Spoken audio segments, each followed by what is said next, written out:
of the United States of America, and to the republic for which it stands, one nation, under God, indivisible, with liberty and justice for all. Moment of silence for the men and women in the armed forces, our first responders, our veterans, those fighting the good fight in Ukraine, and those suffering from the military conflict in the Middle East. Thank you. Katie, please do the American Creed, please. Yes. The American's Creed by William Tyler Page. I believe in the United States of America as a government of the people, by the people, for the people, whose just powers are derived from the consent of the governed, a democracy and a republic, a sovereign nation of many sovereign states, a perfect union, one and inseparable, established upon those principles of freedom, equality, justice, and humanity for which American patriots sacrificed their lives and fortunes. I therefore believe it is my duty to my country to love it, to support its Constitution, to obey its laws, to respect its flag, and defend it against all enemies. Thank you.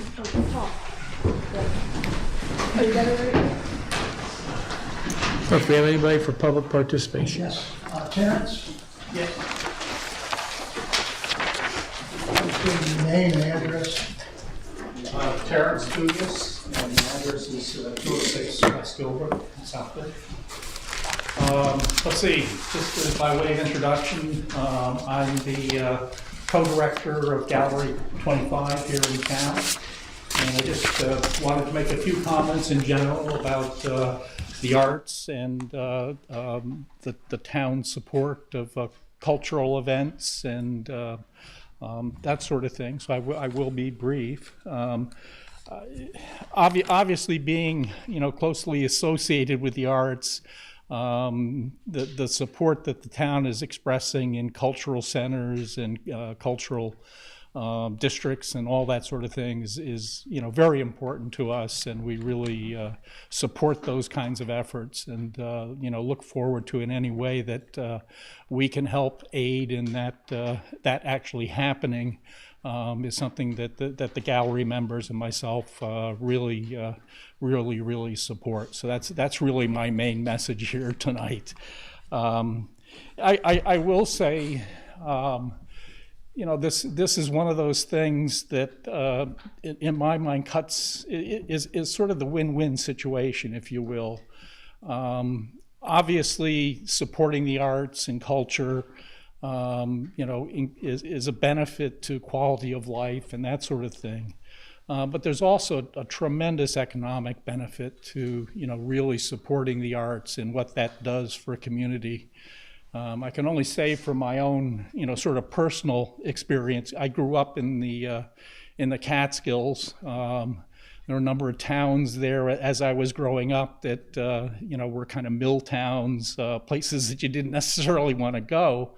One in particular is my wife grew up in Saugerties, and Saugerties at the time was just really a dumpy little town. Several years ago, they really started to support the arts and culture and that sort of thing. And I don't know if anybody's been over that way recently, but that town is just booming. And really the reason it's booming, I think, is its support for arts and culture and that sort of thing. So I think that's my main message.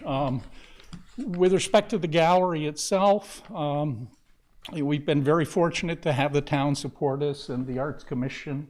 I look to Lou supporting us. It's been a great place, a great location for us. Having said that, I think we're always looking for ways to improve, and recently we've had a lot of discussion about how can we improve the gallery experience, what can we do to make it more attractive and that sort of thing. So we've started amongst ourselves having some conversations. We've had some conversations with Lou. I think our intent is to put forward a real proposal for how we can really, make the place more visible and make it a more inviting space for us. We believe we can do this for a fairly modest amount of money, and so that's going to be one of our goals, is to put that sort of thing forward. I did want to mention a little bit about the East Street School project. We don't know a whole lot about it, but we'd certainly like to offer our insights into what we think would be, good elements for that. I think in particular, two kind of came to mind as I was thinking about it. One is you've got some historic art in there, and that certainly is something that should be featured in whatever plan or design that goes forward. The second one is one that's kind of coming out of our gallery experience. We've, I think over the last couple of years, started to do more and more in the way of workshops where our artists will convene a workshop, do whether it be watercolors or whatever. And that's been challenging for us because the space is not really well designed, for those sorts of activities. It's a great place to display artwork, but it's not necessarily a great space to paint pictures. So one of the things that occurred to me was if there were sort of open gallery space within the East Street facility where we could hold classes or anybody else could hold classes,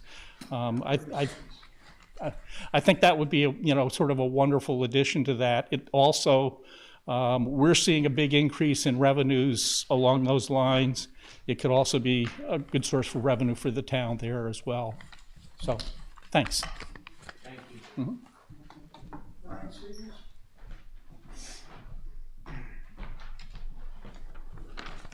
You need to know my address?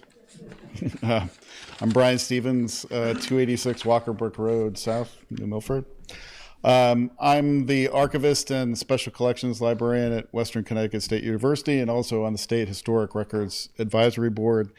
But I'm here today as a citizen of the town and in part to represent Catherine Lillis. She was a WestConn alum, class of 1923. But also the local artists Leonard Howard and Spencer Baird Nichols, and speak on behalf of their public service. In identifying these folks, I hope I do so in the hope that New Milford will act in support of preserving and maintaining the public accessibility to portions of the building that is named after Catherine Lillis, and where the pieces created by Spencer Nichols and Len Howard permanently reside. Any designs that are put forward by the Valone developers or any developer who gets awarded this project should guarantee accommodation for the sake of New Milford's history and also our shared national heritage. Just a couple words about Miss Lillis, as she was known. She served in this community for 49 years, and after her death in 1987, the school board superintendent at the time, Stephen Tracy, advocated for commemorating her service by naming the old high school after her. I say this because in this proposed 99-year lease of the building, we may also effectively lose that commemoration. Her story, unfortunately, is largely already forgotten, but the story of the local efforts to right the ship during the Great Depression, the local efforts in that effort to right the ship during the Great Depression, which the building and its built-in art represent, are stories that we in New Milford are the only stewards. The Spencer Nichols mural depicts the hopeful epic of the United States from European settlement to the transformation into an industrial giant, and that was to inspire local kids in the midst of a Great Depression that there is hope on the horizon. And Len Howard's stained glass featuring famous writers turned the high school into sort of a cathedral of education. And so these pieces were paid for by the United States of America and in a building that is owned by the town of New Milford. So the stated plans as for the adaptive reuse of the historic building, as I understand them, I fully support. But however, through a dedicated public gallery space or the integration into a new cultural space, the cultural center space, it's essential that those plans accommodate the aforementioned artworks and maintain their public accessibility to residents and the public. In short, redevelopment of this property should be contingent on preservation and continued public access. Other towns, for example, Norwalk's Benjamin Franklin Middle School, now the Crystal Theater, have successfully maintained Depression-era public artwork and redeveloped buildings. It's a challenge, but New Milford has the opportunity to do right while creating a vibrant arts hub that honors our history and fosters our creative growth. Again, just respectively, I request that any development agreement include provisions that protect the historic works and ensure the public accessibility. Thank you.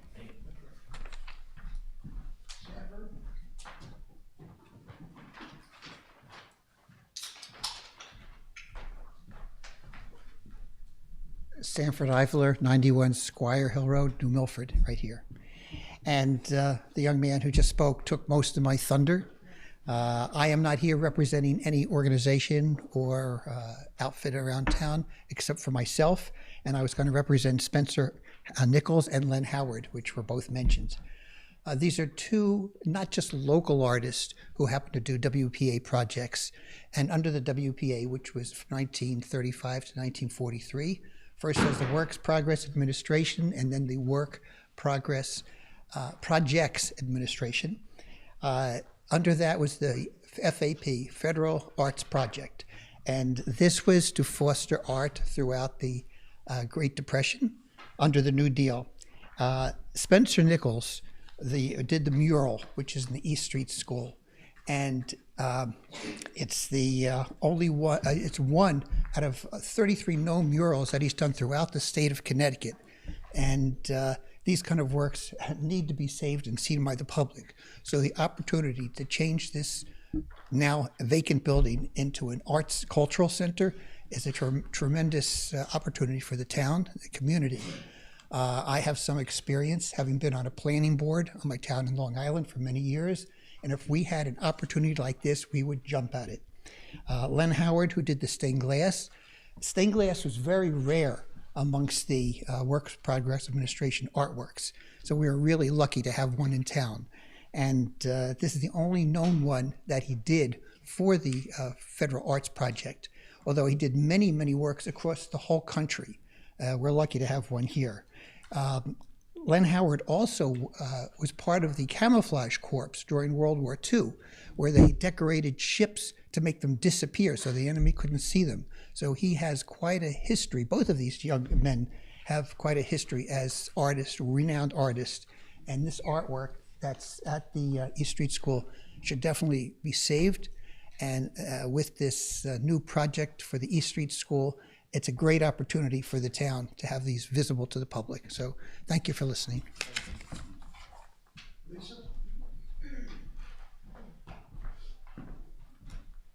Good evening, Mayor Pete and the esteemed members of the Town Council. My address is 2 Mountainville Terrace in Danbury, Connecticut, but I'm here in my professional capacity. I proudly serve as the Executive Director for the Cultural Alliance of Western Connecticut. We're based in Danbury, but we serve 10 towns, including the town here in New Milford. Lisa Scales. I'm here to also advocate and in support of this transformational idea of changing the old East Street School into a vibrant art center. The Cultural Alliance is dedicated to supporting artists, arts and cultural groups, entrepreneurs and organizations. We also connect with the public, local and state government officials and community leaders in order to integrate the arts. And I see this proposal, this project, as a regional opportunity as well, not just something that's good for New Milford, but something that will potentially be good for the entire region. Our mission is to enhance economic development and elevate the quality of life through the arts. And we see that the East Street School project is not just a building, that it would do just that. Its historic significance, featuring the WPA artwork, which the 2 speakers before me already spoke much better than I could about the significance of that. So I think they've made that case. But the also, I understand that the current proposal involves affordable housing. I don't know if that's still the case, but the idea of that is also very exciting because as it relates to, the housing crisis in this country, most particularly here in Connecticut, artists potentially living on the upper floors of that building is something that's quite exciting. The center could provide much needed space for a much needed venue for arts related activities in this community, something that goes well beyond what its current capacity is. And I see that happening very, very easily with a project like this.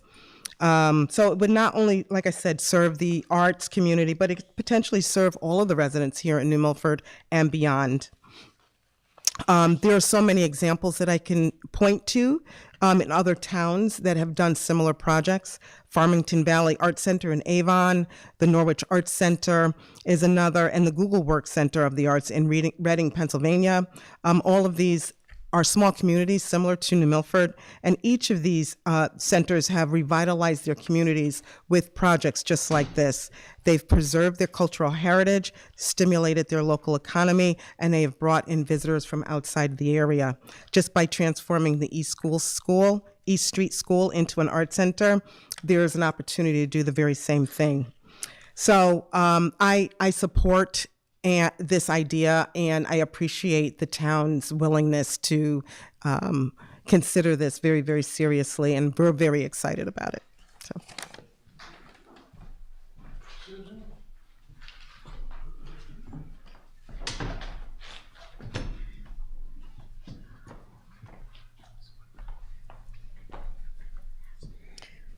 Susan Randall, 35 Taylor Terrace, New Milford.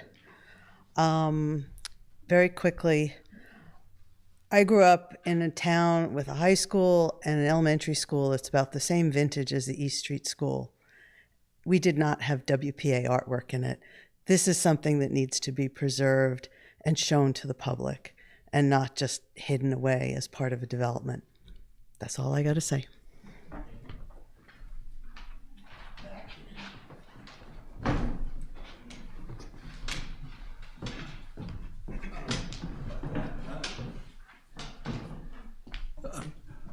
Yes, hello, my name is Mac Lipscomb, 37 Mary Acres Lane here in New Milford.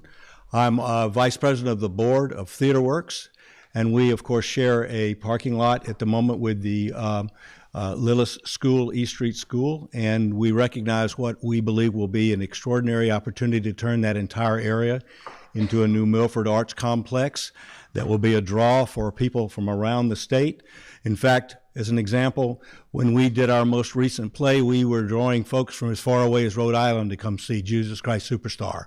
And we believe that that, along with the WPA murals, as well as our stained glass and famous stained glass maker, are the kinds of things that will bring those entertainment and cultural dollars to New Milford, that we can see and show that we are a leader in the arts, culture, and entertainment tourism world in the state of Connecticut. Thank you.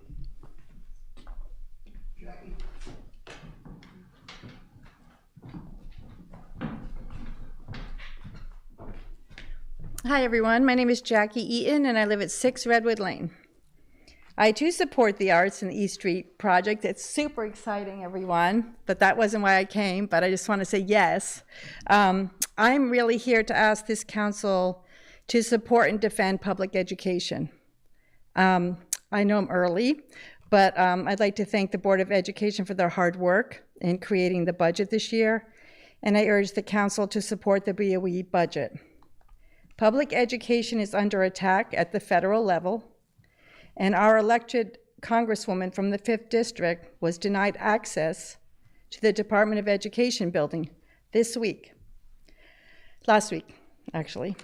And as we wait to see how federal funding cuts will harm public education, it is critical that our towns ensure that our students are not the casualties. We all just pledged allegiance to the flag. That flag belongs to me, to you, to our students, and our immigrants, and to all of us. I'm here to ask the mayor and this council and the Board of Finance to support and protect public education, to support and protect free speech, and to denounce book bans, to support and defend the Connecticut Trust Act, to keep schools and students safe against federal ICE agents. A safe and well-funded public education supports all of our freedoms by supporting our future leaders. Please pass the BOE budget as submitted, and please protect public education, to stay true to the principles in the American Creed that we just read. The principles of freedom, equality, justice, and humanity. Thank you.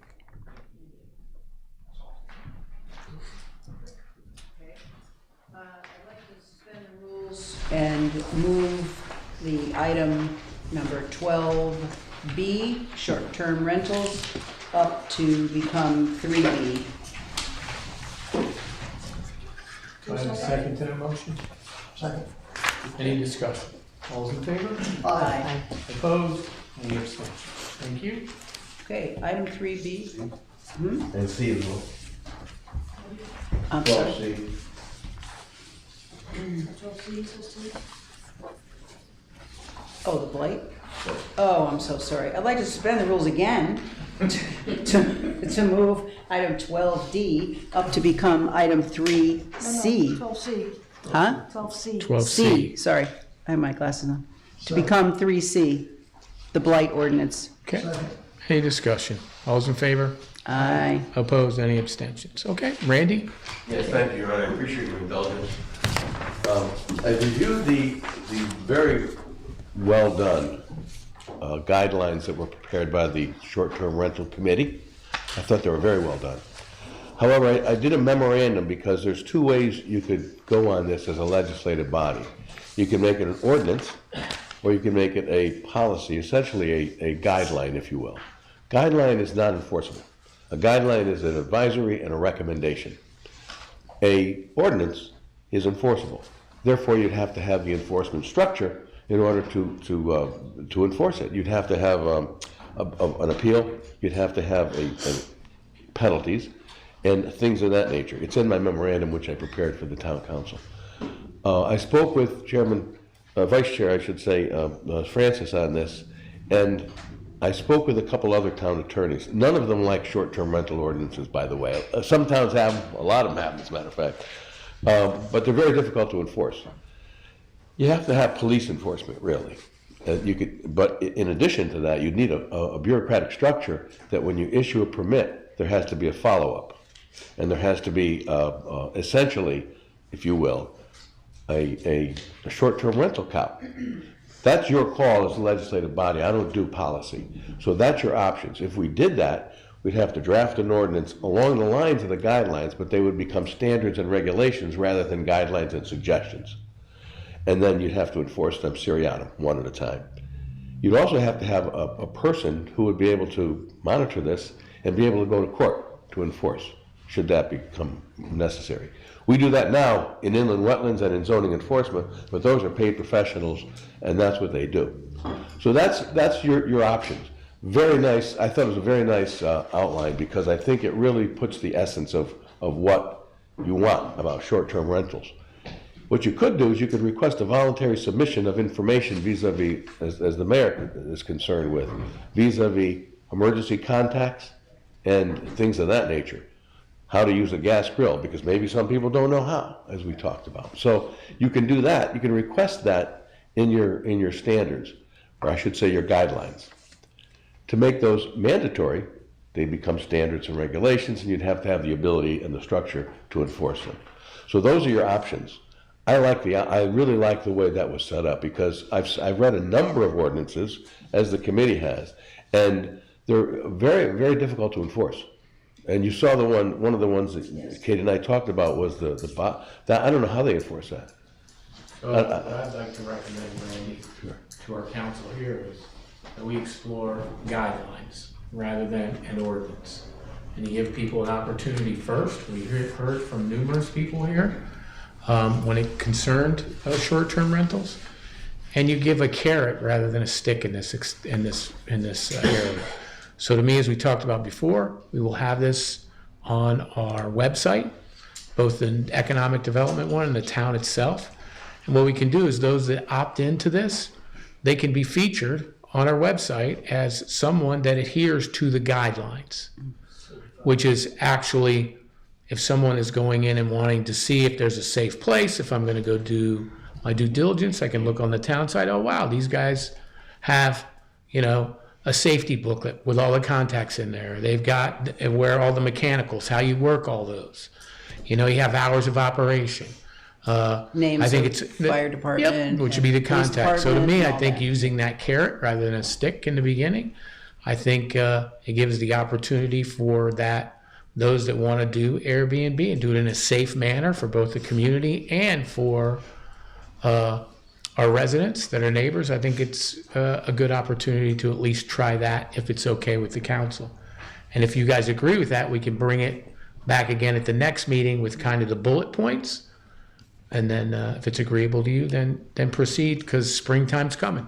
Committee did a good job on this. Yep. So, Did a good job. well, thank So you for anyhow, saying that. whatever you decide, So those are your then, options. Randy, from here, based upon our discussion and the fact of what it would mean if we tried to go the other way, which is far too much for this to really even be workable here, that Bob, you and I can go back through this and put the bullet points in, the proper verbiage that you've given me so it's more legal, and then our next council meeting, we could Look at it, go through finalize it, and Yep, then right. we have a set of guidelines that Right. people can. I mean, the purpose is to keep things safe so that people who come here and the hosts as well as the guests are at least as far as they can possibly go, that they have made it clear to the town that this is the person who takes care of my property. I don't live there. I do live there. They leave the people who come, they have a nice printed out bunch of instructions and guidelines, where you put the garbage, don't smoke in the house, don't bring your dog in, or whatever it is. Anybody who's been to those, it depends on the person.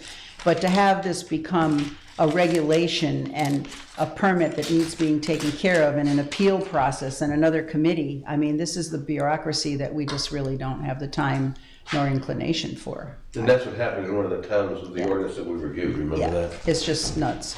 So I think, there are some short-term rentals in very populous areas, particularly like along shorelines, where aside from the payment for whatever it costs by the days and whatever, they'll ask for a fee, just, so that you leave everything the way it was there and you get your money back, that kind of thing. It's like a little hold fee. And I've seen that happening now because, of course, they are strangers and you don't know, and perhaps in that area there's a lot of parties or whatever.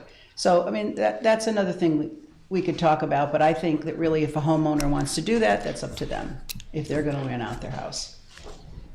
Mary Jane? I agree. I like the idea of guidelines versus anything that's definitely, mandatory. right. Yeah. Yeah. An appeal process, what's somebody gonna come and appeal because he doesn't have we're not gonna go and count the fire extinguishers. They're gonna state that they do, they're safe. They have fire extinguishers, they have smoke detectors, whatever it is. And I think we have to be human about this, Yeah. But the law requires Good. an appeal if there's a penalty associated with it. Yeah, so we don't need to get into that. So we'll go through it and make it more the way it should be. Doug and Chris? Yeah, I guess my thoughts are, I don't think we have a major problem in town today.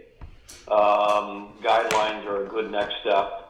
If that doesn't work, we can get more heavy-handed in the future with an ordinance, but I'd rather not go there now. So I like the idea. Doug? No, I agree with Chris. I think this is a step process, and I think this is the next step is guidelines, and we'll be wait and see how it all pans out. But I think guidelines are the next step. Thanks, Doug. Okay. So Nice we'll work. be at the next meeting and we'll have it finalized with your committee. Yep. Katie, and move forward with that. Okay, next blight. Your Honor, I know that when this ordinance was redrafted, a lot of work was put in it by Attorney Grimes. I mean, a lot of work. And Attorney Mortalady and I have gone through this. We've gone through the Waterbury ordinance, we've gone through the Danbury ordinance and the Torrington ordinance. And the only thing that I could, in accordance with my oath, recommend is a rewrite. You'll see in your package that there's an extensive revision. And the reason for that is because in the ordinance that was in force, or is in force, there is a line of requirements that are at war with each other. There's an internal appeal and an external appeal. There is a blight prevention board and then a blight appeal board. You don't need both. We have one. We have a blight board. There's no provision for remediation, and the law now allows that, allows a town to actually go into a property and remediate it. So when you see all the lines through all the strikeouts that we did, it's our opinion, based upon a lot of, the work that went into this, a lot of work that should be rewritten along the lines that is in your package. I strongly recommend that the council have a public review this, review it, and have a public hearing to determine whether or not we should supplant, repeal the existing ordinance and replace it with this. And I don't mean to be drastic. I don't like to create bureaucracy. But the fact is I don't know how I would present this in a court. And I've done a lot of those, as you know. Hi, Mayor? Yeah, I want to ask, the appeals board is crossed out here, but he's saying that, We have a blight prevention board, which essentially allows an appeal directly to Superior Court from that. so, that's taken into consideration. And don't forget, an appeals board, once you have a blight prevention board and the right to appeal to Superior Court, is not necessary because you have a court appeal. Are we going to discuss this now, or what? I would suggest taking our town attorney's opinion. Let's review this because it's very extensive. Come back to the next meeting, have some suggestions, and then maybe we do a public meeting prior to the next meeting so we can get public input. It does take some, you're right, this is serious. It's a serious thing. Yeah, I just have some suggestions that, after I reviewed it, so. So what we would do is repeal, For now. You repeal and come replace at the to same a time. better At the same time. place. Right, right. So we'll go to the next meeting. Any questions we'll have for the next meeting for Randy? Give everybody a chance to look at it and see it because it's very extensive, the rewrite. And then after that, if we make those changes or whatever, then we set up a public hearing maybe for the following town council meeting and then move forward with the rewrite if that's what the council feels. Mayor, I could put, if you want in there, I could put what we call an intermediate appeal, if you prefer that, to avoid a Superior Court lawsuit. But that's another layer that has to be done. And you need an appeal board. Right. That has to be, we don't have one now, so we'd have to appoint one. That could, and it has done that in a couple of towns, including Waterbury, that could prevent a Superior Court appeal, and you know how expensive they are. I mean, they're expensive, but it's not necessary, not required at all, because we have a review board. Yeah. That's really going to be a policy determination concerning expense. Mayor? just to make this so it doesn't sound bad, how many blights have we actually had since 2019? How many blight That have been worked on? that we've been working on? Probably 15, 16, somewhere around there. So there's a And we high get, number. oh yeah, And people have complied, by the way. Many people have complied, but there's a reason this needs to be revised. Danbury, we did one. We were counsel to Danbury, Dan Casagrande. Attorney Mortalady tried one in Danbury through the Danbury ordinance and won it. Well, went through Superior Court and won on every step. That is a little different than this one because that's more involved. That's replacement of property and things of that nature. So they're out there, and they're out there. Oh, they are. Oh yeah, they're out there. I get calls myself. I'm the town attorney. I don't have any power, and I get calls about properties. You know, in all my towns, all the towns are represented, especially North Canaan. No, I'm just saying. Mary Jane? So I know you had mentioned something about, and I thought it was gonna be part of the blight ordinance, but I don't see it in there, which I'm perfectly happy about empty stores. I know you had talked Randy? about that the last time. Well, we talked about the fact that the dark storefront, the fact that you want habitation in there, and that is something that would be separate from the blight ordinance. If you're going to do that, that would be essentially an ordinance, simply saying that vacant properties are a blight after a fashion, and are conducive to things that are good for the town, such as loitering, such as breaking in, Vandalism. right, things of that nature. So would it- But that would be a and- separate ordinance. And under that, we would be able to enact a fine over a certain amount of time. Yeah, but it wouldn't be anything on the. No, but I just said, as some sort of Okay, a. so Mary Jane, like you, I guess it'd be a different one. Wouldn't be All any- right, well, so no, it it has wouldn't- nothing to do with this. wouldn't have anything There's to do with nothing in here. I know, I looked through there because I didn't see it No, in there. no. That would really be kind of inconsistent with different. So we'll work on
And I'm Thomas Lane, that wants the extension.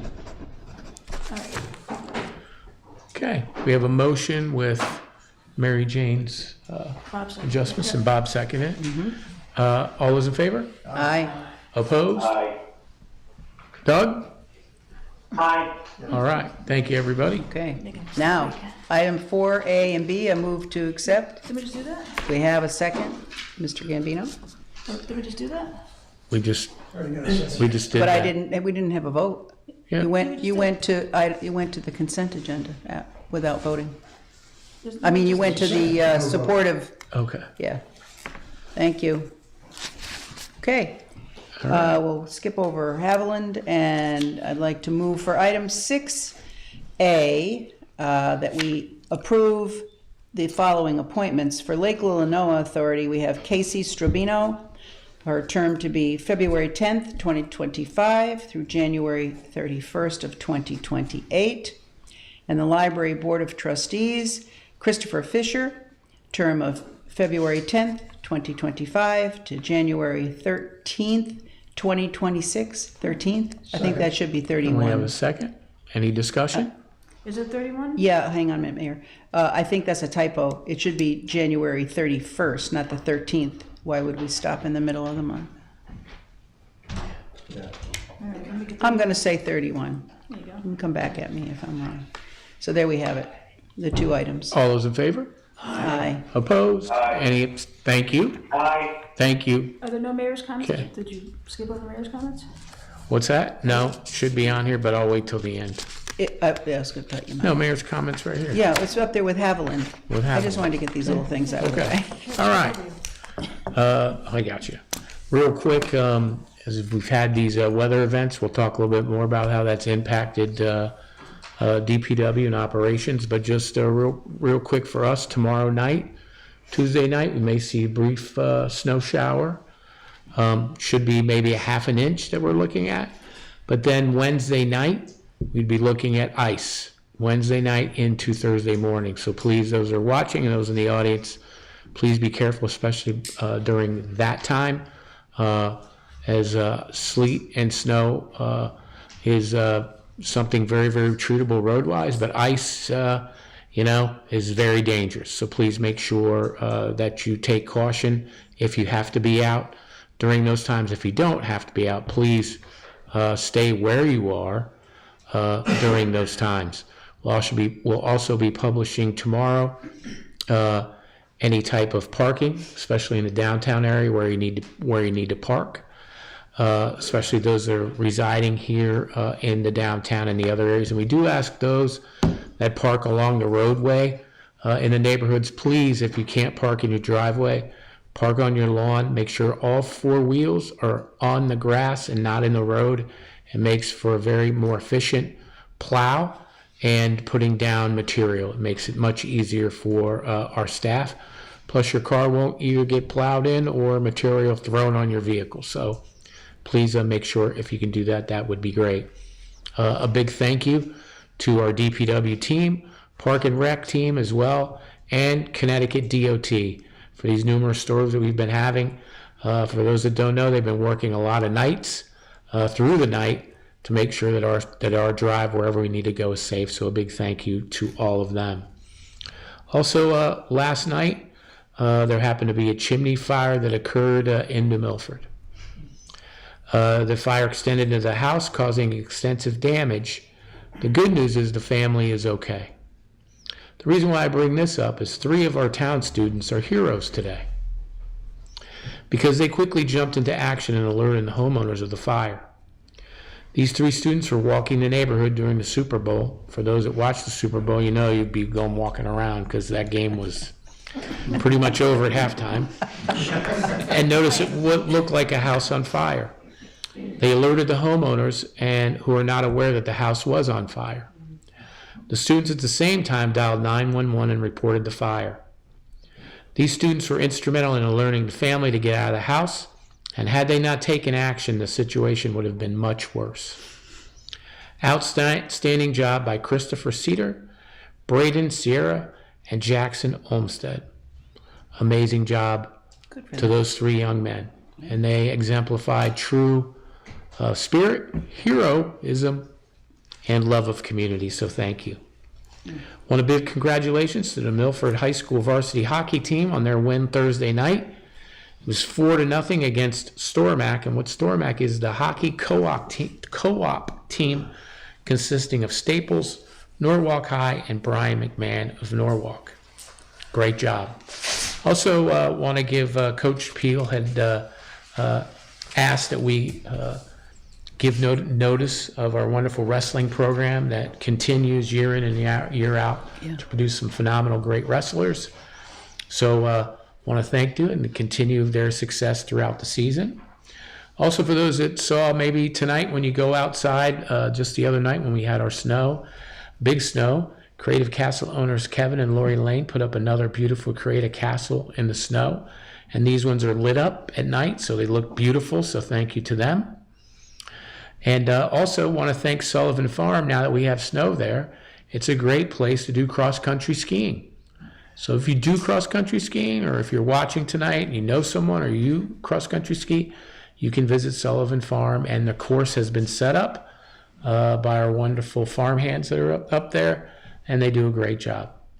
Also, as a reminder, as we are getting this inclement weather again, tomorrow night, Thursday, and possibly, right, Jack, Saturday night, I heard, we have our community sand pile. So you can go down, grab 2 5-gallon buckets of community sand for the storm events. It's right next to Public Works. And if you're a New Milford resident, it's there for you to use. Same with our community wood pile. While we still have the wood, it is at Century Brass. You can pick it up. They fill it up every morning. So it's first come, first serve. So make sure you get there early or it's usually gone. But again, it's a wonderful resource that we give to our residents, especially with heating costs as high as they are. Wanted to thank Northville PTO, Amanda Myers, and the entire PTO. You know, Katie, I got a great chance to participate in bingo there. Oh, you did? I did. How'd you do? And I want to I actually got to think about making the calls. We had a young gentleman there, Braden, and he ended up being the caller of there. But want to thank Jake Schneider from the New Milford Police Department, our New Milford Police Cadet, and firefighter Callie, who does such an amazing job. She was there as well, assisting and calling bingo. And Ethan did a phenomenal job. Want to congratulate the New Milford High School Green Wave dancers. They became SWC champions. So congratulations to them. Go Green Wave. Also want to thank everyone so far that have written a letter for the seniors for Elder Day. Oh, that's nice. And these letters, you still can do them. You can give them to the Senior Center. These letters will brighten the day, and these will go to seniors that are in nursing homes. So just a little card would make someone's day. For more information, you can contact the New Milford Library. The letters have to be in by February 22nd. Also want to congratulate, we have the New Milford High School Theater. They're doing a play called Legally Blonde, the musical. If you haven't seen the movie, it was a very popular movie. So want to thank and congratulate stage manager Cole Bartman and Matthew. I'm probably going to mispronounce his last name, so Matthew, if you're watching, I apologize. Gianna Caspro and Taylor LaChance, they're the assistant managers. So congratulations to them. Also want to congratulate our newest facilities maintainer, Tech 2, David Robinson. And congratulations to him. Also, budget-wise, the budget process, as we've talked about before now, is tomorrow. I'll be presenting the budget, the town and the educational department to you, the town council, and to the public. The books will be handed out tomorrow night, and then next, I believe it's Monday night? Tuesday night is when deliberations start between the Board of Finance and the town council. We'll also be putting up tomorrow night, after you get the books, we'll be putting up electronically for the public to see the budget as recommended on both the town and the educational side. I ask all the people, if you want to come and opine, please do so, or you can watch at your leisure, either live or as these are being taped.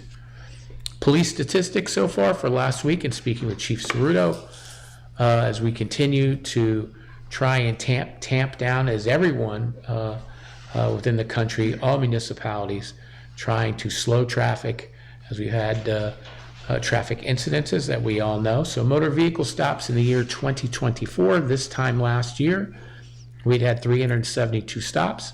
So far this year, we've had 418. That's an increase of 46, which is a 12.3% increase in motor vehicle stops. Motor vehicle accidents in the year 2024, by this time last year, was 93. 13 were in parking lots. So far this year, we have 89, which is a decrease of 4 or 4%. DUIs in 2024 so far was 7. In 2025 so far is 5. That is less by 2. So also want to segue back real quick. Legally Blonde Pit Orchestra. So I want to congratulate trumpet Gabe Larson, trumpet 2 Margaret Larson, trombone Adam Zametti, reed 1 Dakota Grising and Ryan Ma, reed 2 Garcia Carlos Scarpula and Victoria Stahl, violin Emma Williams, keyboard 1 Kira Brown, keyboard 2 Eva Ragonet, keyboard 3 Sarah Deshawn, guitar David Matos, bass Owen Kent, drum set Miss Sarah DeMicheli, and percussion Aaron McNulty and Lily Runyon. So congratulations to them. We talked about the stage managers. Also want to highlight Friday, February 28th, 7:30 p.m. at the Danbury Ice Arena. We partnered with the Danbury Hat Tricks hockey team. We are having the Best Town in the USA hockey night, Paul. So this is a great time to support youth sports here. So proceeds to this event will go to support our New Milford Youth Sports event. It's Friday, February 28th, starts at 7:30 p.m. The Hat Tricks will take on Port Huron Prowlers. So it's a great opportunity. We're also going to have some people that we're going to honor during that at puck drop time. So please, if you get a chance, it's a $10. They reduced the ticket prices to $10. So it'll be a great time. It'll be fun. And again, a portion of that will be donated to youth athletics in New Milford. That's great. Public Works, what's going on? I know Jack's here as well. We're working on our 25-26 road program, and the presentations are going to be set for March 19th and the 20th at 7 p.m., which will be public meetings. The bridges, Vancar Road, the tree removal has begun on Vancar Road, so we're going to be doing that bridge. Sand Road Bridge pre-construction meeting is scheduled for the week of this week, right, Jack? Public presentations are scheduled for Vancar Road Bridge on February 22nd and the Sand Road Bridge on March 5th. Letters notifying the residents in the area are being mailed this week. The Brookside Bridge RFPs are being prepared for publication. The Town Hall, we're looking for a grant for the windows to redo our windows here. So we're looking for grant opportunities for that as well. And the dams, the first phase of the Bleachery Dam repair is scheduled for April and May. And let's see what else we've got here. I think that's it, Katie, except for 2 more things. The safety improvement projects, the school zones that are happening on Route 7, both at New Milford High School and at Faith Academy. The equipment is received, and now the highway department will install those once the weather, the ground gets a little softer rather than frozen. As we all know, the Housatonic Avenue, that's a big project we're going to be doing, which is a full reclamation of the road, plus doing a lot of drainage and the sidewalks. So right now that we're using a grant for that, and right now that is going through the process with Connecticut DOT. Let's see what else. East Street, the intersection, we talked about this before, that's right here, is because we're talking about East Street School. That's where we're going to put in a left-hand turn lane on both the north and the south, and also Elm Street, right, Jack? Yes, sir. So that should help relieve some of the traffic. Right now, that's going through Western Connecticut Council of Governments, because they have to look at that. And our WMC is our engineering company, and they're working on that as well. And lastly, from our Housatonic Valley Health District, as they're doing a walking challenge. And that is going to be from April 1st through April 30th. All ages are going to give free pedometers to everyone. And we're going to be posting this tonight. You can sign up with a QR code, or you can stop by the office right here in Town Hall in New Milford, and you can track your steps every day. And this is part of our being a safe and healthy environment. This is one of the ones we're going to start, and next meeting we'll have a bunch more that we'll be talking about. Good. That's it. Any events? Hey. On the Bleachery Dam, Yes. what are they doing? Jack? The Bleachery Dam, we have to repair the sluiceway. We have to take some debris out of there, and remove the trees, and put a fence around that. And then the Reservoir 4, we're fixing the valves on the Reservoir 4 dam. Okay. All right. Thank you. Thank you. All right. Moving on to item number 7, I would like to move that we accept the New Milford Veterans Committee request to close Bridge Street, Railroad Street, Bennett Street, and parts of the Green on May 26, 2025 for the annual Memorial Day Parade, and that would be from 9 a.m. to 1 p.m. pending Traffic Authority approval. Second. Any discussion? All those in favor? Aye. Thank you. Okay. Item number 8, I'd like to move this bureau. In additional funds from the state of Connecticut, they have, there was an increased amount of money through DCF. The supplemental funds were unexpected, and the youth agency would like our approval to take the $8,500 and put it back in their revenue account. And also their expense account, so That's it right. washes. Right. We're just upping them by the $8,500. So what they request is that the budget adjustment be made for the reciprocal expense account number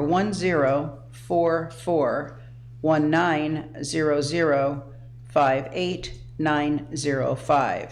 So that would help, it would just Just offsets one another. offset. Do I have a second? Second. Okay. Mary Jane? Any discussion? All those in favor? Aye. Aye. Any opposed? Aye. Thank you. Okay.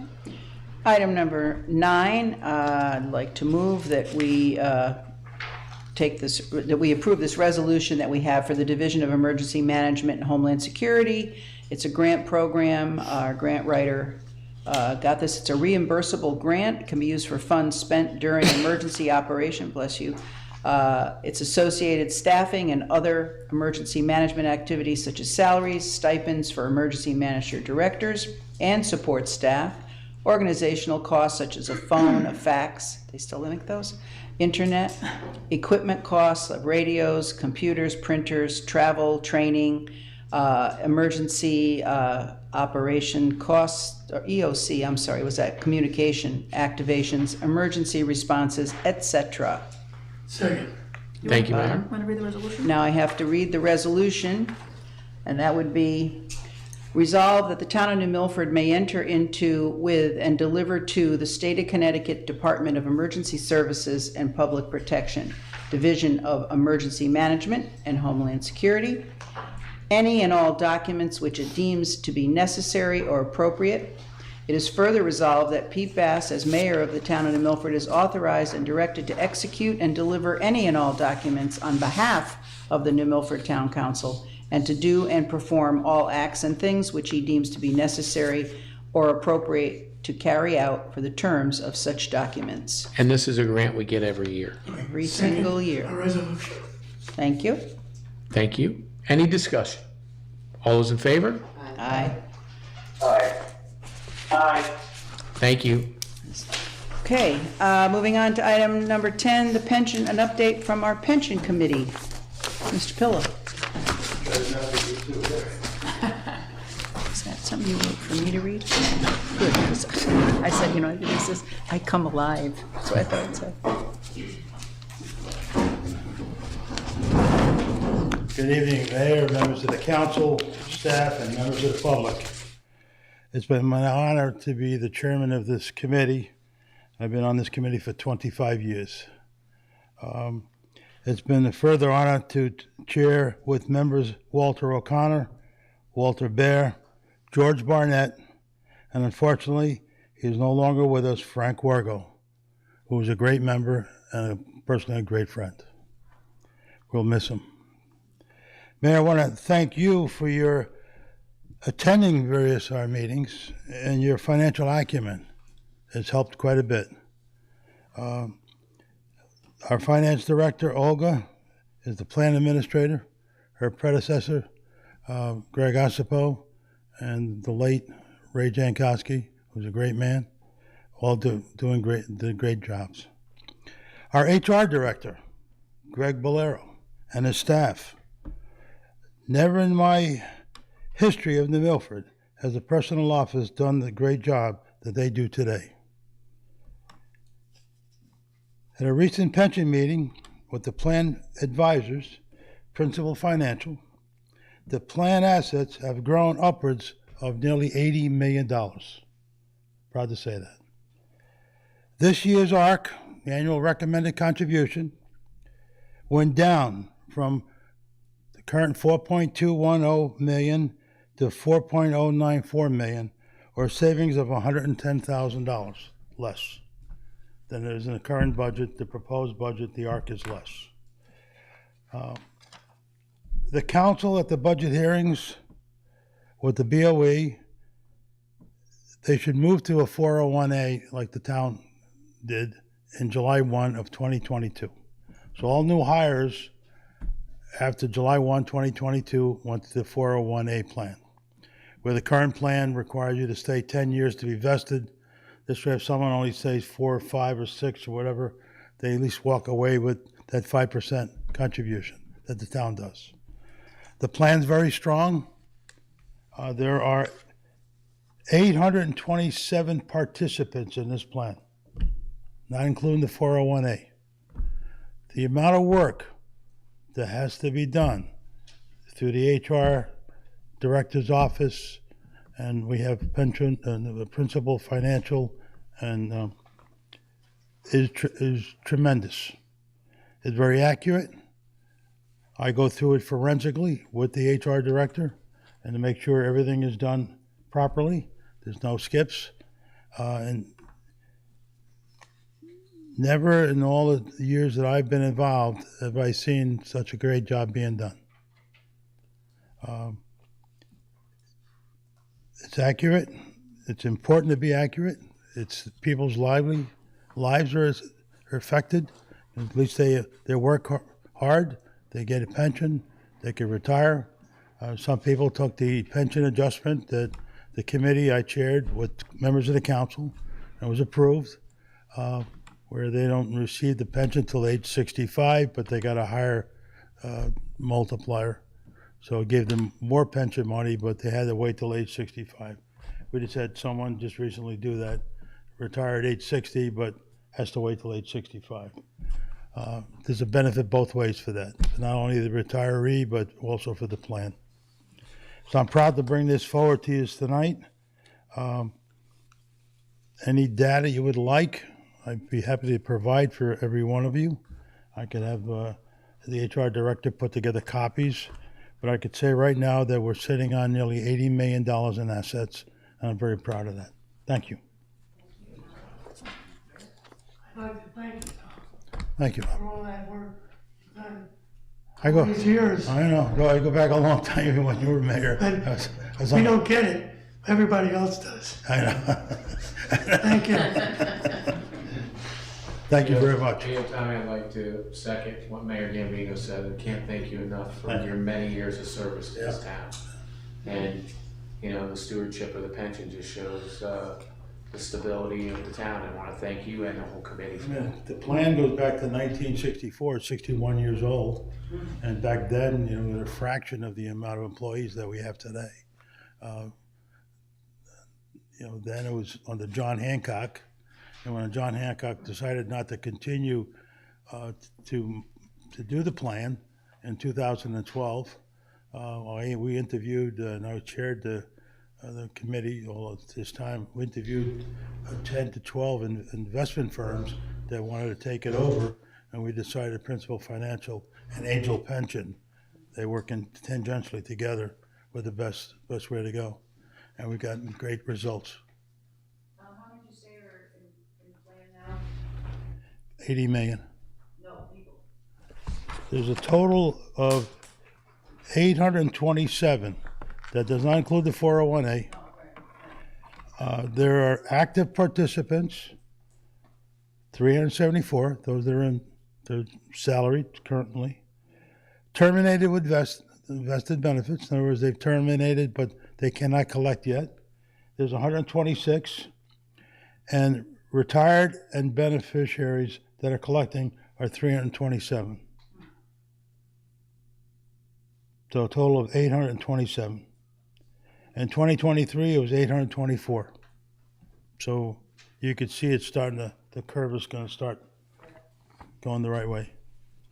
But the wonderful employees that this town has had and have something to walk away with in a pension that they deserve.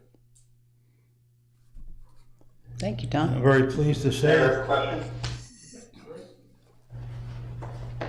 Yeah, so first of all, I'd like to kind of echo what people are saying here, Tom. Thank you and the rest of the committee, and it just always amazes me the volunteerism in our town. We have this hugely important, and $80 million is nothing to sneeze at, and our volunteers are kind of oversee this and do a wonderful job. So thank you all for that. Thank you. One question I have is the roughly 80 million, what percentage of what is owed, what does that cover? Is that 80%, 90% of what we owe? No, it's not that what you owe. It's you still have an unfunded liability, which we fund each year, and that's why our percentage is down. And even the AAA credit rating the town had, and in doing that, they saw that the plan was strong and that we're funding that liability, because going back, over years, we've had a lot of retirees and we've made a lot of subsequent changes to the plan. For example, in 2014, I think it was Mayor Murphy, we negotiated with the police. We have fortunately have a great police department, but all off-duty work was not pensionable because it was getting too far out of hand. So all new hires after that date, that was not pensionable. So there's a lot of changes that were made, Chris, over the many years to make this plan sustainable. Otherwise, it just pay as you go. I mean, the state of Connecticut is probably nearly $100 billion in the red, and we're fortunately to be in a very good shape as a town. A lot of towns can't say that. But I want to thank the council for all their wisdom and support on a lot of changes made to create that sustainability. Otherwise, if you're paying out $5 million, you got to budget $5 million. It's on the backs of the taxpayer. This takes a lot of the pressure off the taxpayer and gives sustainability to the plan. There's money there to protect the retirees. Mr. Mayor, I have a comment. Hi, Mr. Pillow. Thank you for obviously your hard work and your whole committee. I always love talking to Mr. Pillow because him and I have something in common. We love numbers and doing stuff like that. So Thanks, I want to thank you, Mr. Pillow and his whole staff for another year of a job well done. So thank you. Thank you. Any information anyone needs, I'll be happy to provide it to everyone, the type of investments we're in and so forth. Thank you. You. Katie, next. Okay, item 11, I'd like to move that we approve the request from an opioid settlement recommendation of $35,000 to be taken from the opioid settlement fund of $30,000 for ARC to fund the homeless shelter bed placement for New Milford residents, and $5,000 of that for support assistance programs. And we have a second, thank you. And you should have in your packet, I believe, is some more explanation. And we have members of our committee here that are going to do a little presentation on the request and their recommendation. I guess I'm up first. Hello, friends. Good to see you again. Happy New Year. It's been a while since we've seen you last. We warned you last time we came here that we would be back, and here we are. We actually want to cover a couple of things tonight. Tony? Just for the record, I know who you are, but you state your name for the... Yes, I'm Coach Tony Morrissey, 42 Mine Hill Road, New Milford. I represent the MVP team here for the Opioid Settlement Committee. Ms. Beth G is going to take us through a presentation here where we're going to talk about not only the current proposal that we're asking you to consider, but also do sort of a review of what happened in 2024 and a preview of what we're working on for 25. So, Ms. Betty?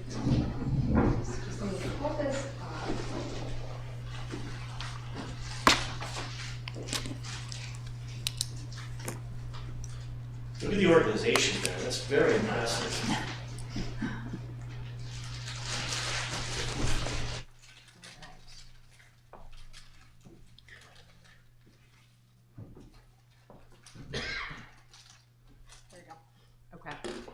Thanks, Tony. So we just wanted to do another recap and introduction of our members. So Tony Morrissey is our fearless leader. He is the founder of Brian Cody's Law, which is a substance use disorder and recovery organization. Allison Fulton wasn't able to make it tonight, but she's fantastic as well. She's the executive director of Western Connecticut Coalition, which is a regional behavioral health action organization. Mark Eccles is the director of operations at Lantana Recovery, which is a provider of medical and therapeutic outpatient services. And I am the director of health at Housatonic Valley Health District, which is the local health department for the town of New Milford.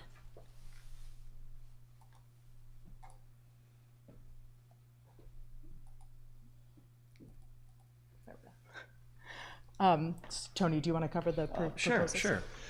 So as you may recall, last year in 24, we put forth several different proposals, starting with the Legacy Fund, which was really intended to support the families, the unfortunate families like mine that lost a loved one. This proposal helps those families that are experiencing financial distress, the ability to cover the services to lay their loved one to rest. We also, Miss Amy put together the proposal for the HOPE kits, which are harm reduction kits, which include a whole bunch of different things, winter hygiene essentials, overdose prevention materials, fentanyl testing strips, Narcan bracelets, and educational/recovery resource materials. We went on to put forth the mental health first aid, the MHFA, Train the Trainer, evidence-based early intervention program that teaches individuals how to safely and responsibly identify and address mental health issues and or substance use challenges. Miss Beth G will kind of give a little bit more detail about that and these other programs, where they're available, how you can find out more about them, and how you can ultimately apply for these services. In addition, we're very happy that we were able to also put forth the proposal for the New Milford Police Department, the Crisis Intervention Fund. I spoke with the chief last week, along with Officer Schneider. Very, very excited to report that they are on track to have the entire PD trained, and the target is for half of the PD to be trained by the middle of the summer, and they're on track for that. So that's fantastic. Ms. Betsy, do you want to give a little bit more detail? Yes, I'm happy to. So legacy funds, as Tony mentioned, funded and available for residents in need through a short application process for mental health first aid. Youth agency, police department, senior center, and health department staff have all been engaged and begun the process required to participate in this mental health first aid training course. And it's anticipated that the training will be completed by the spring. And these entities will then be able to roll out the training program at the town level. So we're really excited about that. And we're currently in the process of recruiting individuals to attend the teen mental health first aid training program. For that one, we'd like to focus a little bit more on school staff and some other individuals in the community as well. And as Tony mentioned, the crisis intervention fund is well on its way. Yeah, absolutely. Maybe we'll have Mark speak to the budget. Perfect. So here's an update on our Hope Kits initiative. We've distributed 162 kits so far, so that's really fantastic. We had funding for 300, so we can get some more out into the community, and we can wait till next year as well. They do include some winter weather items, so it's really good for this time of year when people really need those. So it's a perfect winter initiative, so that's been great for us.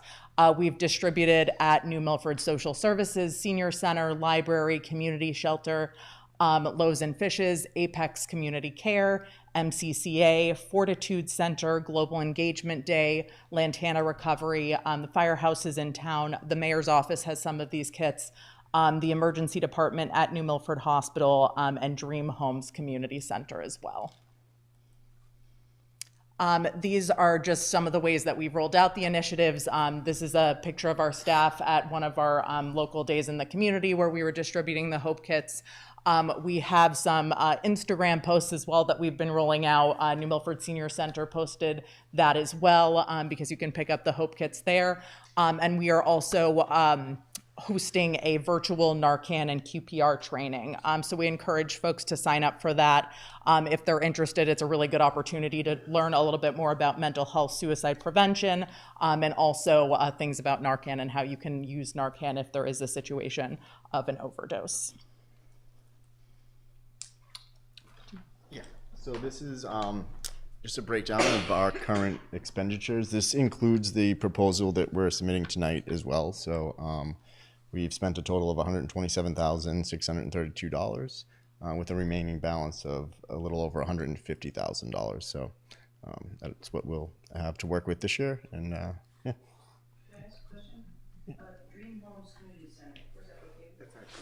Yeah, we're about to talk about that, Ms. Francis. That's the proposal we have following this presentation. Yeah. Yes, ma'am. And I will say that a couple of things. First of all, this 150 through 2945 is what's remaining from the first distribution, if you will. My understanding in talking with the Attorney General Tong's office is that more is expected for each of the municipalities. We don't have the details on when those disbursements are supposed to be coming, but more is on the way, which is great because we can bolster not just these programs, but also any other ideas that come along the way. So I'm sure that, Mr. Mayor, you'll have more detail on that, but this is great. This is great. And let me tell you why this is great. This is great because these types of programs are the reason why the numbers are finally down nationwide, because we are now starting to invest in recovery and these programs for the first time in really like a decade. The numbers are down. If you look at the SAMHSA website, we're not taking a victory lap. It's very important that we do not take our foot off the gas pedal right now, but there is a good trend line if you look at it. And, in conversations with the chief and others, New Milford is we really are leading the way here. We really are. So I'm very proud of, these programs, the things that we've done, and the outcome, the data speaks for itself. So there's that. If we can go to the next slide, we can get into the proposal that we are here for tonight, which is to support, may I just, if I can, So the problem statement for this proposal is that the National Alliance to End Homelessness in 2023 put out a report that said 38% of homeless individuals suffer from substance use disorder.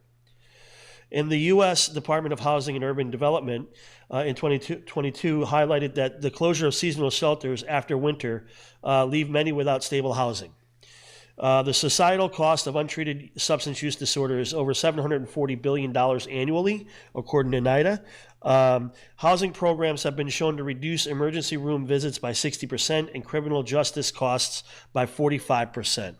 What I'm trying to tell the committee and the council and everybody that's watching and here tonight is that, housing matters. Homelessness is a root cause problem that basically perpetuates the problem of substance use disorder. If people don't know where they're going to wake up in the morning, they can't find services, they can't get a ride to the doctor, they don't even know where they're going to wake up. So if we can stabilize them, it really is. It's a starting point, right? It's a base of operations, right? This support proposal, research shows that stable housing greatly improves recovery outcomes.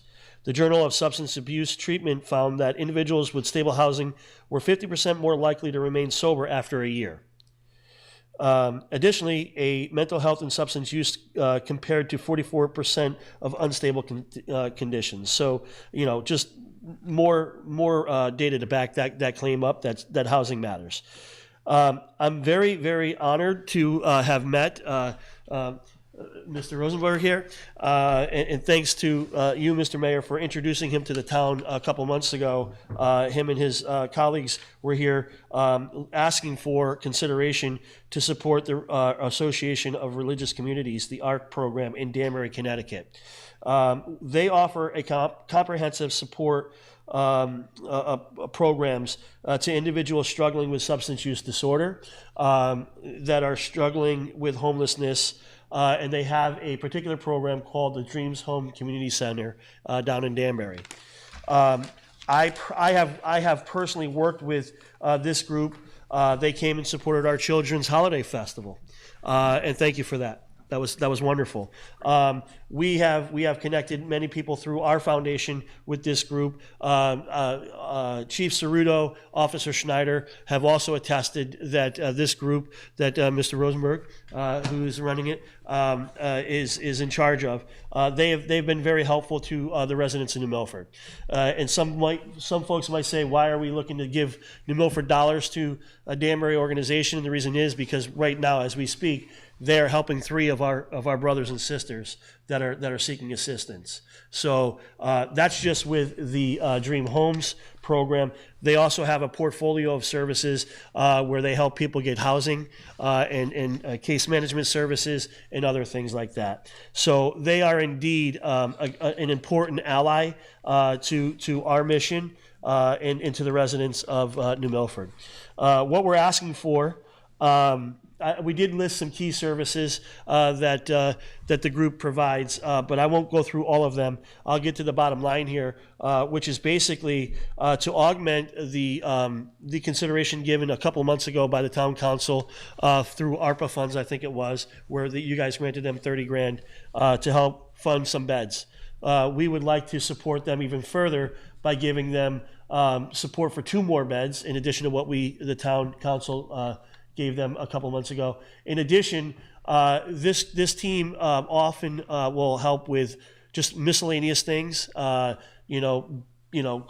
to get a job, services to, get to a doctor's appointment, things like that. Help them with their documents and their artifacts. So we would love to give them $5,000 in addition for their support assistance programs. So in total, we're asking for the town council through this recent proposal to consider giving ARC a $35,000 grant through the opioid settlement fund.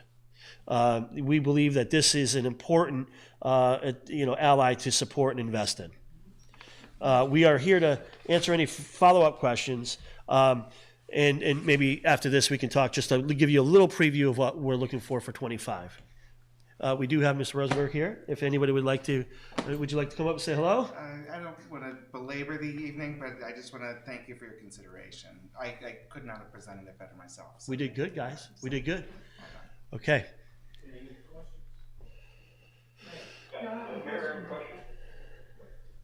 Where and when and how many educational classes or meetings are given to the young people?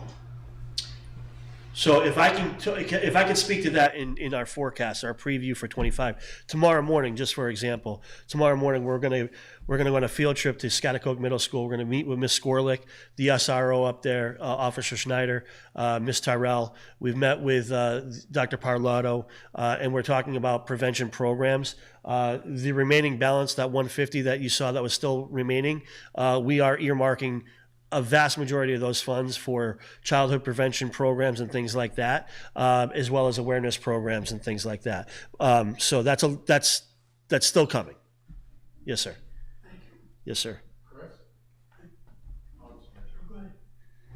I had another question. I wanted to thank you for all the work you've done and say that you're going to come back and ask us for $35,000, or is it tonight, and then you don't have to come to our budget meeting? Well, like always, we're going to come back and bother you again. Tonight, we're bothering you for this $35,000. We'd like to get this squared away if we could, and maybe have you guys put it up for vote, but I don't want to overstep my boundaries. But we would love to help Ari and his team with this proposal tonight if we can, and then we'll come back, once we start getting more into the school stuff.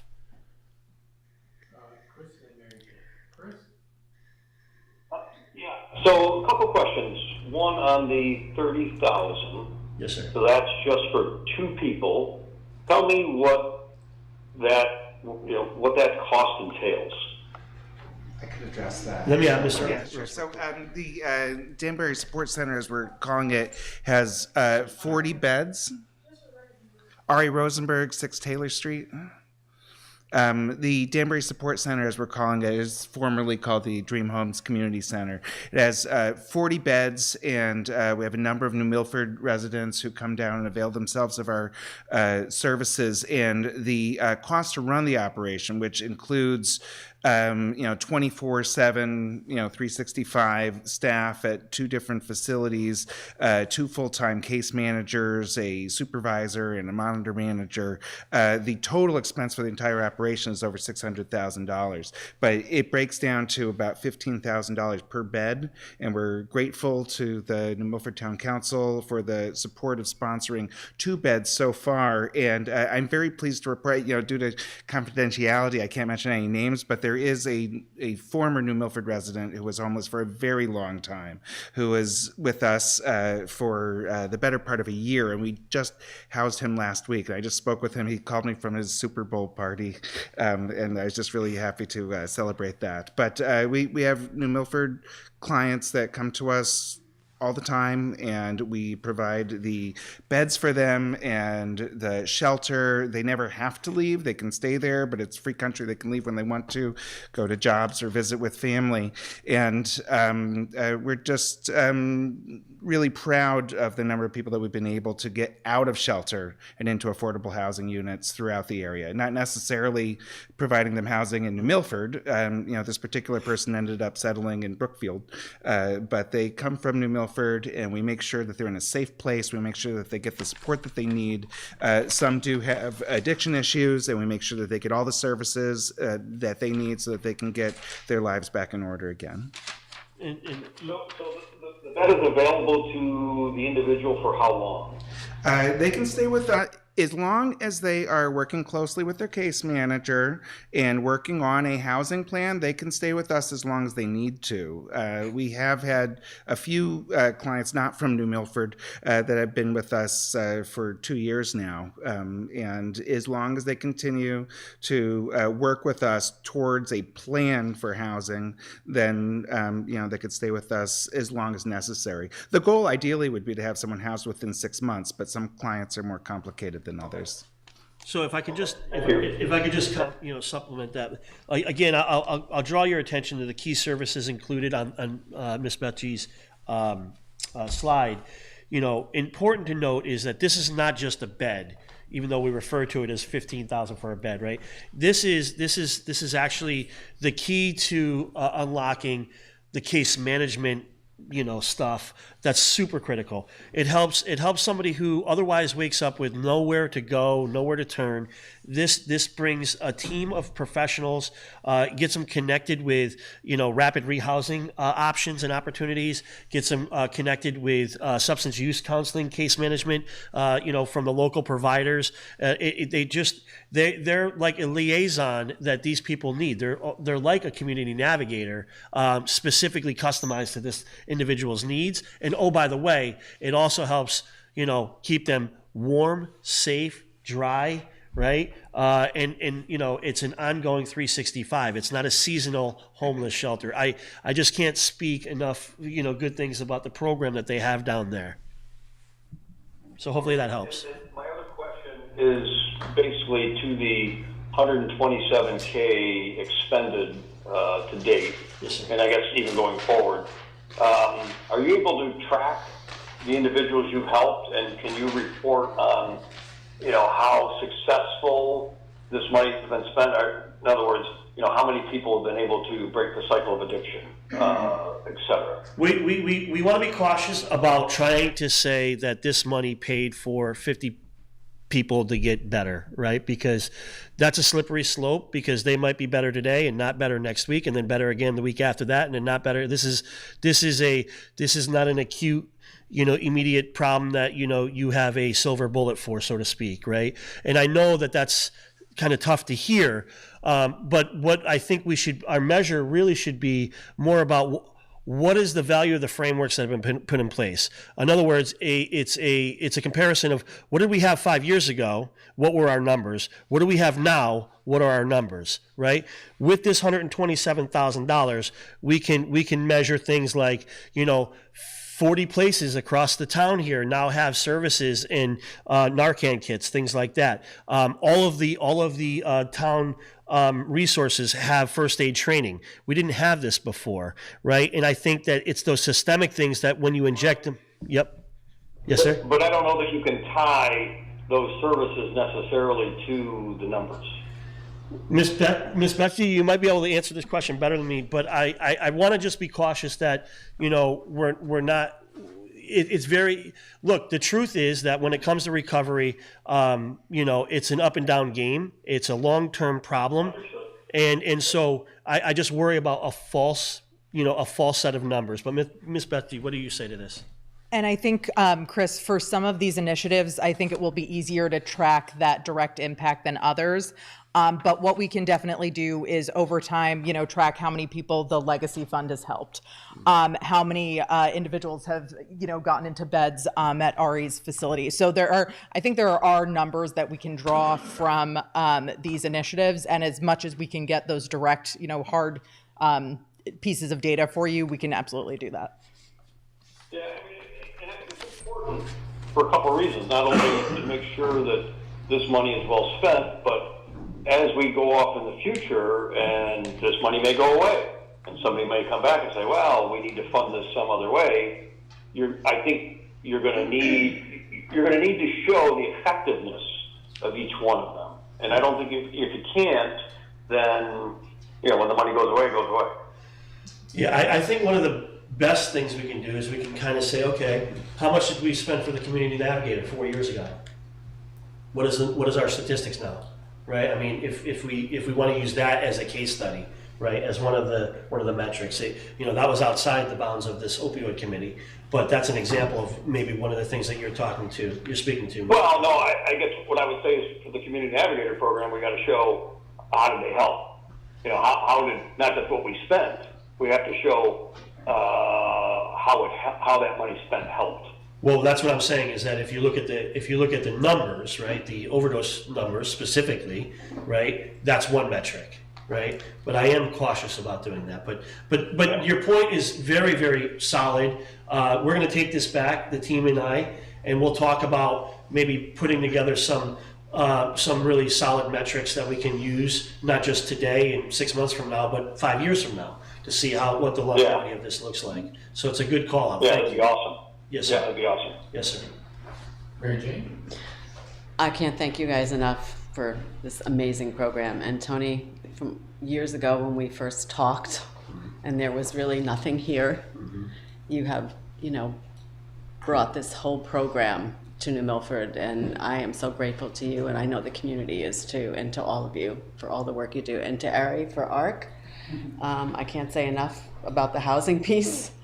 My perspective as, president of New Milford Affordable Housing, and we have supportive housing, and we house people that come from the 211 system and with all kinds of mental health, addiction problems, domestic violence, and you give them housing, you give them case management from ARC, and they start to blossom.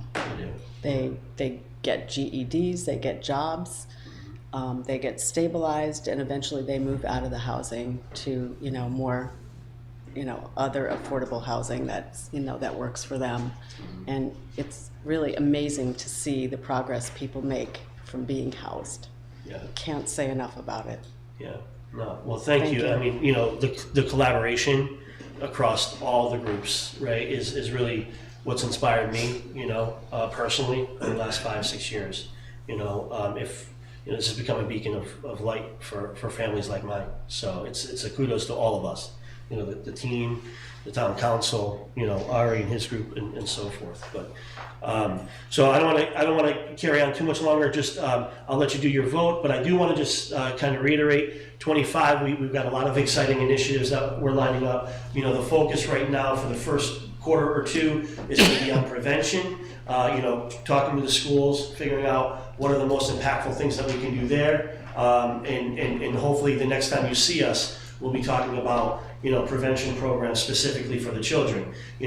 Selfishly, I've got 5 grandpals in the schools here, and they lost a loved one, right? And so it's important to me to make sure that there are programs in play for those children, right? And my son was just one of 15 kids in his peer group that we lost. I just want to remind you that my son was just one of 15 kids in his own peer group that we lost to this tragic epidemic. They have children too. So our schools, the next generation is coming up. I want to show them that we care. So that's what we've got lined up. Okay. Any other questions, comments? So we have a motion and a second. All those in favor? Aye. Aye. Any opposed?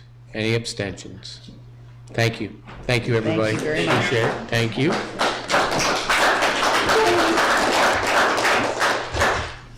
Okay, item number 12. I'd like to move that we approve give the mayor permission to negotiate with Valone Ventures to develop the East Street School property. Second. Thank you, Mayor. Any discussion? Hey, Mayor, just Chris? a question. Yes, sir. Can you kind of give us an idea of what the process is, or how it's going to go forward? I guess you'll negotiate, and there'll be a proposal that'll come back to council, I guess, and then if that's approved at the town meeting, how does this work? I think the beginning process is the ability to negotiate with with Valone would start. He had given us some overarching type of things. I think we need to hone in on that. Take into account some of the concerns that some of the residents have, whether it be the artwork that's in the building, to the aesthetics of the building, to the name of the building as well, some of the things, also financially, how all that works.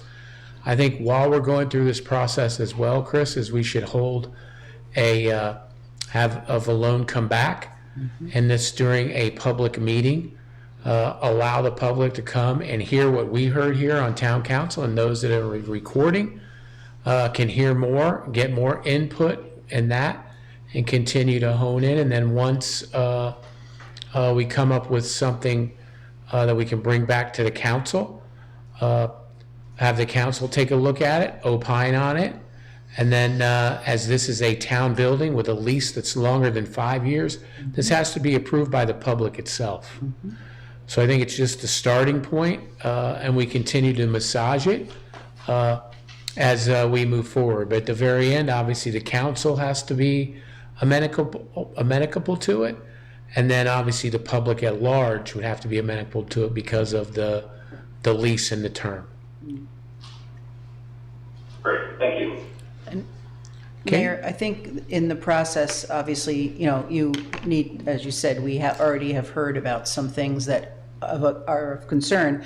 And I think then it would be great if, as you have these discussions with him, or a discussion, whatever it turns out to be, that maybe you just, I think it would be good to hear from the public what their questions are. I think the same question is asked by a lot of people, the artwork for one, right? That's important at the stained glass, and the name of the building came up. So, maybe asking for people to just submit some questions like that, it might help to bring you in with Mr. Vallone. I think Mr. Vallone, it would be important for him to come Oh, yeah. and Yeah, explain to the people in a more definitive way. No, I mean, for you, when as you well. start, you might want Absolutely. to ask for some questions. Well, I think we all agree that the artwork and the stained glass are, they're protected anyway to be, because of their significance historically.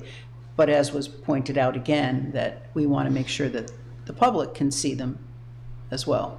So that's a little bit of a configuration issue. So that's just one thing. Mayor? Yes. No, I agree we should move forward with this. I've talked to a couple of people that have contacted me, and I think, one key thing is that, the town will still own the property. The only issue I would have is the public access. Obviously, that can be discussed later down the road, but I think that the public should be able to access the building in certain areas, when we redo it.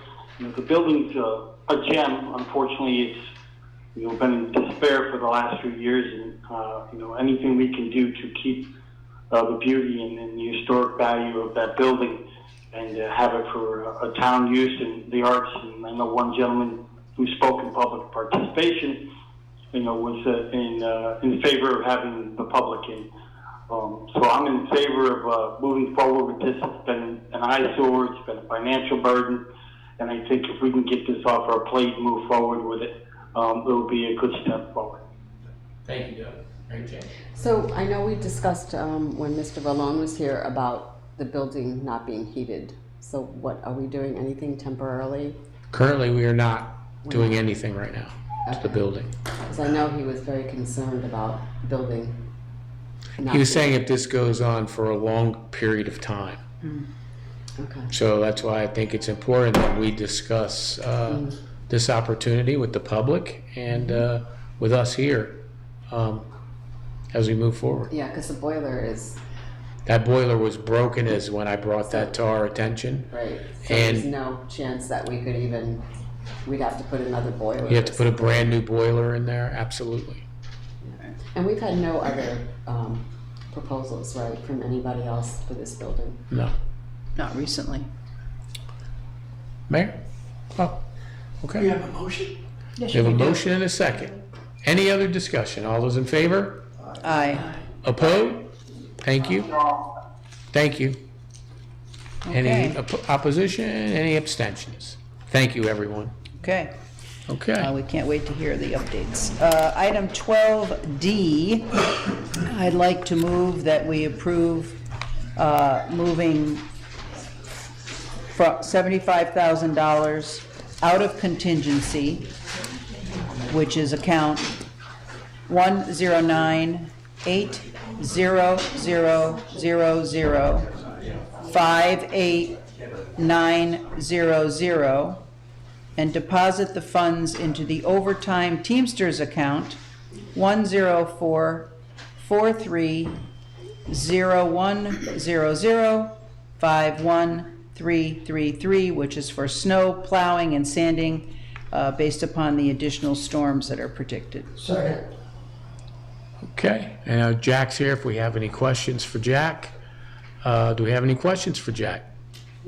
We all know the storms are coming, and these storms have been coming on weekends, which is higher cost, sometimes time and a half, sometimes double time.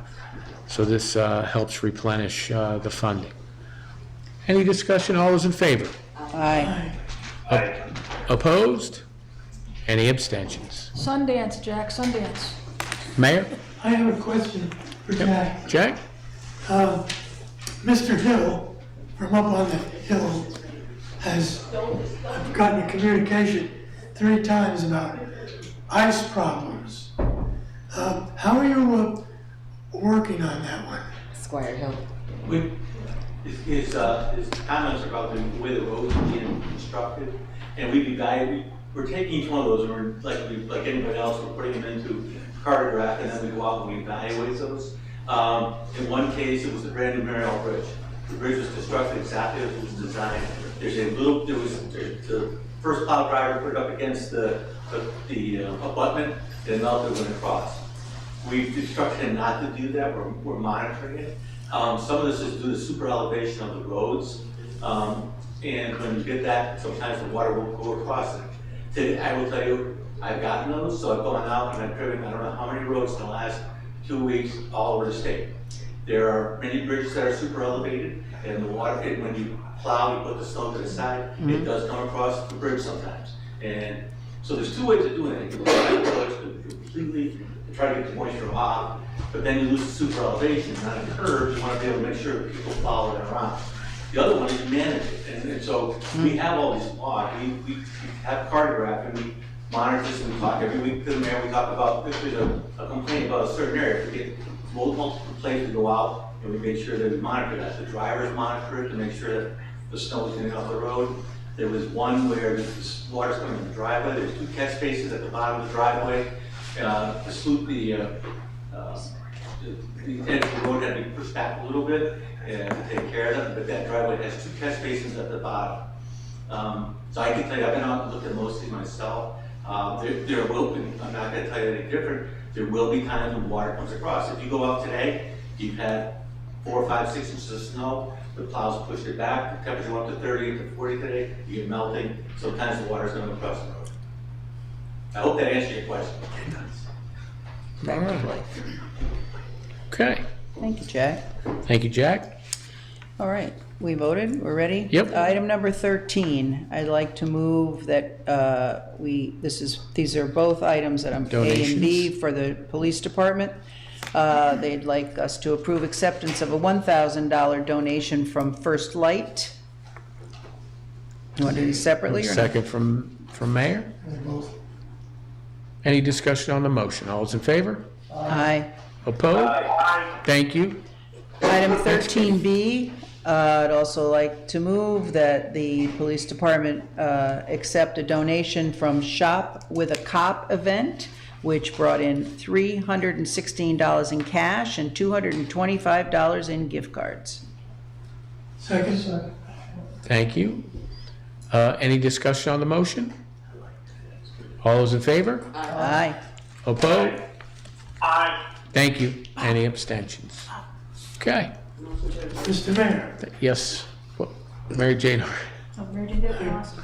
I'm asking for your attention. Yes, sir. I'd like to adjourn the meeting. Mary Jane? Okay. Is there a second to that? We have a second. All those in favor? Aye. You do it. Thank you, everyone. And don't forget, tomorrow night, 6:15.